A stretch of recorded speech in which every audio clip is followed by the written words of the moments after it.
नमस्कार मेरे मित्रों, प्रभु यीशु मसीह के मधुर नाम में आप सभी को प्रेमी सलाम। जैसे कि आप सुन रहे हैं राष्ट्रीय जय यीशु मानव सेवा, और आप सभी के सामने मैं आशीष राजकुमार गुजरात की धरती से एक समाचार और लेकर आ रहा हूं। काफी लोगों को दुख और दर्द से हमारे वीडियो सुनने के द्वारा रिहाई मिली है। परमेश्वर आप सभी को आशीषित करे। महाराष्ट्र और अलग अलग राज्य से मेरे पास फोन लगातार आते चले जाते हैं, उन सभी का मैं धन्यवादी हूँ। हमारी प्रार्थनाओं के द्वारा लोगों को काफी चमत्कार और चंगाई महसूस हुआ है। परमेश्वर ने बहुत ऐसे आशीषित करे। साथ ही साथ आप सभी को मैं कुछ बातें फरमाना चाहता हूँ। जब इंसान पाप से रिहाई पा लेता है, पाप से आजादी पा लेता है, तब वो इंसान अपराधी नहीं बल्कि धार्मिकता में गिना जाता है। काफी लोग प्रभु यीशु मसीह को स्वीकारने के बावजूद भी पाप के साथ जी रहे हैं। मैं कहता हूं कि जैसे गुरु और जैसे प्रभु यीशु मसीह को आपने अपनाया है, वैसे ही आप और मुझे जीवन जीना बहुत ही अनिवार्य हो चुका है। तो आइए हम कुछ वचनों के द्वारा आपके सामने बातचीत करना चाहेंगे। जैसे कि पहला यूहन्ना उसका 1 अध्याय उसका 9 वचन में हम लोग देखने जा रहे हैं। उसमें लिखा गया है कि हम यदि अपने पापों को मान ले तो, है ना, यदि हम अपने पापों को मान ले तो वह हमारे अपराधों को क्षमा करने और हमें सब अधर्म से शुद्ध करने में विश्वास योग्य और धर्मी है।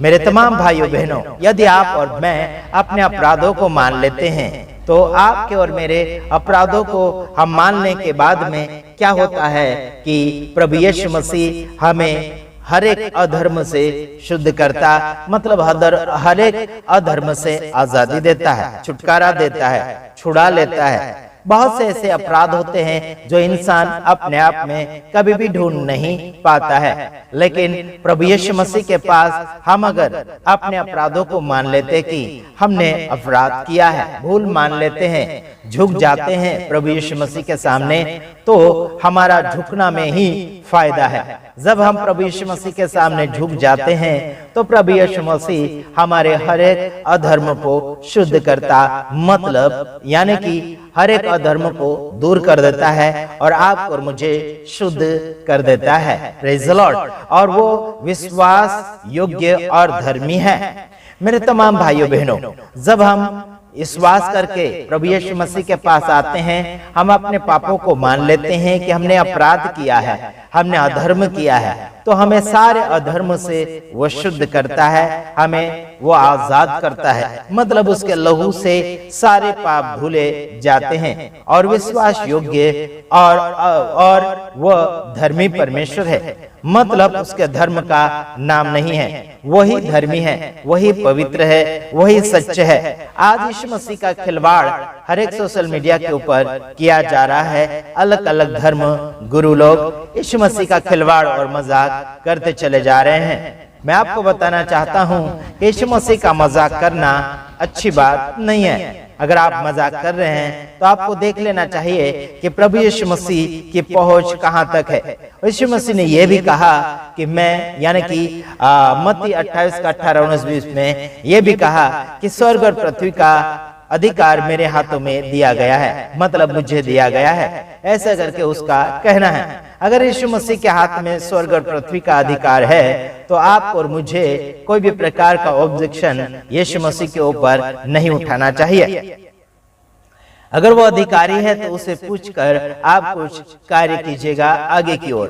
मैं आपको और बताना चाहता हूं कि आपने अगर पाप किए हैं तो आपको पाप छिपाने की आवश्यकता नहीं।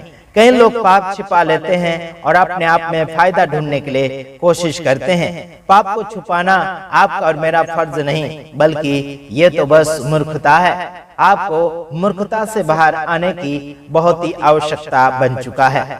आइए हम कुछ बातों के द्वारा भी आपसे हम वार्तालाप करना चाहेंगे। जैसे कि आप वीडियो ने, यानी कि वीडियो को आपने शुरू कर लिया है और मेरे इस वीडियो ने काफी लोगों के जीवन में खुलासा करना चाहा है। और साथ ही साथ आपको एक और बात बताना चाहता हूं कि मेरे बीते हुए दिनों के कुछ वीडियो को लोगों ने अपने जीवन में लागू किए हैं और उस वीडियो के द्वारा काफी देश विदेश के लोगों के जीवन में परिवर्तन आया है। और साथ ही साथ मेरा कहना यह है, कभी मैं गुस्से होता हूँ, कभी ठंडा होता हूँ, कभी प्यार मोहब्बत बताता हूँ। इसका मतलब ये नहीं कि मैं आपके साथ दुश्मनी मोल ले रहा हूँ, ये बिल्कुल मत समझना। मेरे तमाम भाइयों बहनों, आइए हम कुछ वचनों के द्वारा समझना चाहेंगे। हालांकि आज ज्यादातर बातें हो रही है, पाप को दूर करना है और धार्मिकता को और सच्चाई को अपना लेना है। काफी लोग झूठ बोलकर क्या करते हैं कि अपने आप में फायदा ढूंढना चाहते हैं। ऐसा बिल्कुल ना करें, इसी में आप सबका भला होगा। आइए अगला वचन है नीति वचन 28 का 10 वचन हम फरमाने जा रहे हैं। आइए देखते हैं, सीधे लोग जो भटका कर, यानी कि जो सीधे लोगों को भटका कर कुमार्ग में ले जाता है, वह अपने खोदे हुए गड्ढे में आप ही गिरता है, परंतु खरे लोग कल्याण के भागी होते हैं। समझ में आता है? यहाँ पर एक बात यह है कि सीधे लोगों को भटका कर कौन से लोग कहाँ ले जाते मालूम? सीधे लोगों को भटका कर कुमार्ग में, मतलब खराब रास्ते पर, खराब मार्ग पर कौन ले जाता है? जो कु व्यक्ति होता है, खराब व्यक्ति होता है, और सीधे लोगों को भटका कर ये कहाँ ले जाता है यारो? टेढ़े मेढ़े मार्ग, टेढ़े मेढ़े रास्ते पर। अगर वह अपने खोदे हुए गड्ढे में आप ही गिरता है, मतलब सही मार्गदर्शन में चलने वाले व्यक्ति को अगर गलत मार्ग पर ले जाओगे, तो अगर आपने गड्ढा खोद कर रखा होगा तो आप खुद उसमें गिर जाओगे। यहाँ पर लिखा है कि परंतु खरे लोग कल्याण के भागी होते हैं। खरे लोग किसके भागी होते हैं? कल्याण के। कल्याण का मतलब है आशीष, आशीष, बरकत और फायदा, है ना?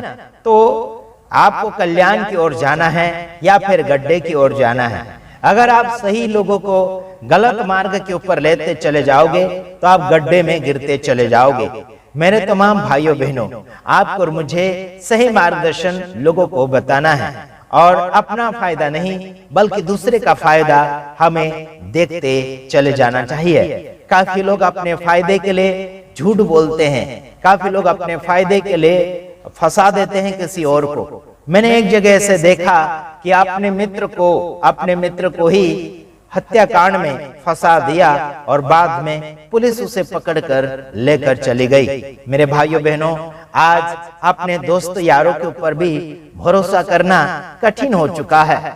और मेरे बहनों, आप बड़े ध्यान दीजिएगा, आपकी सहेलियों के ऊपर भी आप भरोसा मत कीजिए आंखें बंद करके। अपने दोस्तों के साथ भी भरोसा ना करें। भरोसा करना मुश्किल हो चुका है मेरे तमाम भाइयों बहनों। देखिए, यीशु मसीह के साथ में एक चेला दगाबाजी किया जिसका नाम प्रख्यात और सारे जगत में फैल गया है। उसका नाम है यहूदा इस्करियोती। उसने प्रभु यीशु मसीह को चुम्बन देकर और 30 चांदी के सिक्कों में उसने व्यापार कर दिया। तो हम किसके ऊपर भरोसा करें? साथ ही साथ आपको याद ये भी दिलाना चाहता हूँ कि भटकाने वाले और झूठ बोलने वाले लोगों के साथ आप संगति करना कैसे चाहोगे? तो आइए देखते हैं अपनी संगति, अपने दोस्तों को कैसे आगे की ओर हम बढ़ाएं। उसके साथ कल्याण कीजिए, उसके साथ भलाई कीजिए, ताकि उसके अंदर वाली बुराइयां और उसके अंदर का कुजीवन, यानी कि बुरा सोचने वाला मन, बुरा करने वाला आत्मा उसके अंदर से बाहर चला जाए। काफी लोगों ने कहा कि कुछ लोगों के बेटे बेटियां खराब मार्गों के ऊपर चल रहे हैं और विश्वास में नहीं जीते। मैंने एक अंकल से बातचीत किया, हमारे अड़ोसी पड़ोसी हैं, उनसे बातचीत किया और उनके बेटे के लिए हमने प्रार्थना भी रखी, उनके बहू बेटी के लिए भी प्रार्थना रखी। और एक दिन उसका बेटा चर्च में गया, आराधना सभा में। प्रभु का धन्यवाद करते हैं कि आराधना सभा में उसकी बीबी के साथ गया। उसकी बीबी जाती थी आराधना सभा में, बल्कि उसका पति यानी कि वो भाई जो है वो चर्च में नहीं जाया करता था। तो उस बहन ने उसे डांटा कि अभी नहीं चलेगा, बहुत कुछ हो चुका है।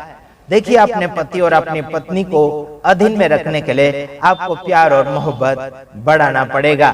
आप एक दूसरे के अंग हैं। मेरे तमाम भाइयों और बहनों, अगर आपकी शादी हो चुकी है तो आपको एक शुभकामना है और आपको एक खुशखबरी देना चाहता हूँ।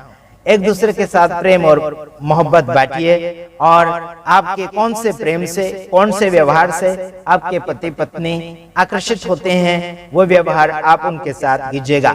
गुस्से के साथ या फिर लड़ाई के साथ, झगड़े के साथ आप कभी भी किसी को बदल नहीं सकते हैं। तो आइए, कभी डांटना भी चाहिए और कभी गुस्से भी होना चाहिए, बल्कि पाप नहीं करना चाहिए। तो आपने क्या समझा और क्या नहीं समझा हमें बिल्कुल पता नहीं, बल्कि खरे व्यक्ति को खराब मार्ग यानी कि खराब मार्ग के ऊपर मत ले जाइए, उसे भटकाओ मत।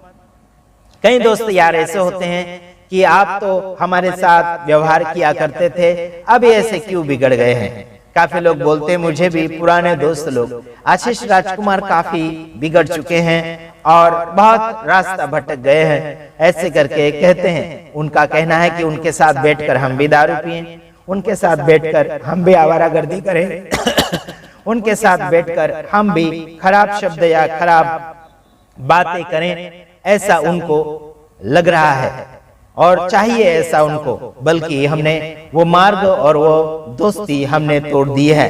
काफी दोस्त हमारे बिछड़ चुके हैं जो हमारा सच्चाई बोलने के कारण।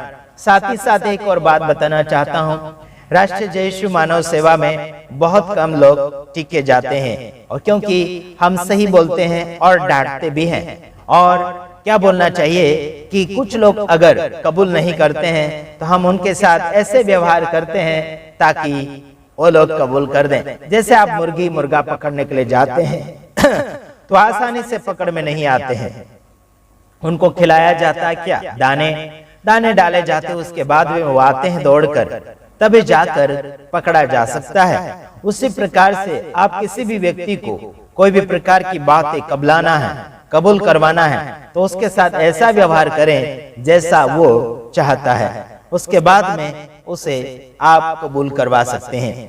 साथ ही साथ आप होशियार बनिए।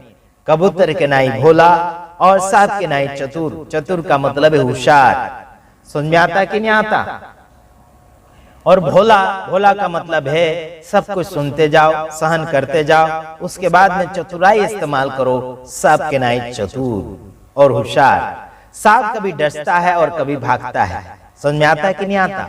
और पकड़ में भी नहीं आता है। तो ध्यान रखिएगा, आपको होशियारी के साथ सेवकाई क्षेत्र में आगे की ओर बढ़ना है। चुनाव के निर्णय के बाद में बहुत सा हंगामा मसीह लोगों के ऊपर होने वाला है। बहुत से मारठोक होने जा रहे हैं, चर्च तोड़े जाएंगे, कहीं चर्च पर ताला लगाया जाएगा और काफी विश्वासी के ऊपर भी हंगामा और मुकदमा लड़ेंगे। ऐसा भी होने जा रहा है।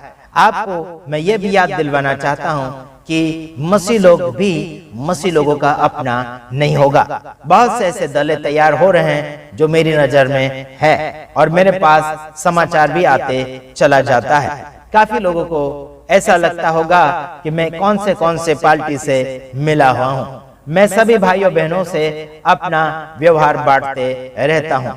मैं किसी का भेदभाव नहीं करता, चाहे कौन से भी दल के हैं। मैं सभी से प्रेम और मोहब्बत करता हूँ। अगर कोई गलती करता है तो उसे वैसी सबक सिखाने के लिए किसी और को बोलता हूँ, जा उसे सबक सिखाइएगा। आइए, मैं एक और बात आपको ये बताना चाहता हूँ कि प्रभु यीशु मसीह को भी हम बोलते हैं कि कौन कैसा कर रहा है उसे सबक सिखाइए और उसे सही मार्गदर्शन में लाइए। यही बातें हम फरमाना चाहते हैं। विशेष करके इंसान को कल्याण करना चाहिए, भला करना चाहिए, ईमानदारी के साथ आगे बढ़ना चाहिए, वफादारी के साथ आगे बढ़ना चाहिए। काफी ऐसे हमारे मित्र लोग भी हैं झूठ का सहारा लेकर काफी फायदा अपनाने के लिए कोशिश कर रहे हैं और डर के साथ जीवन जी रहे हैं। जो इंसान डरता है वह कभी भी आगे विजेता हासिल नहीं कर सकता।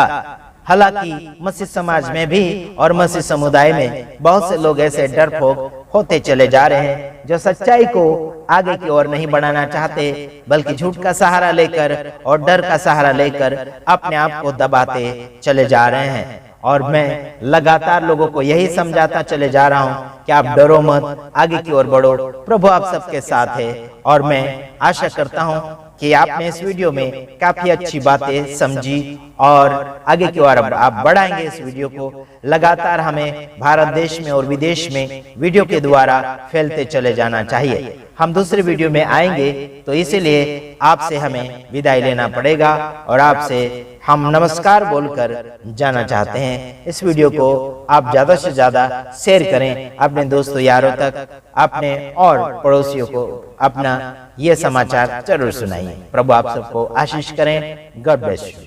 आमीन।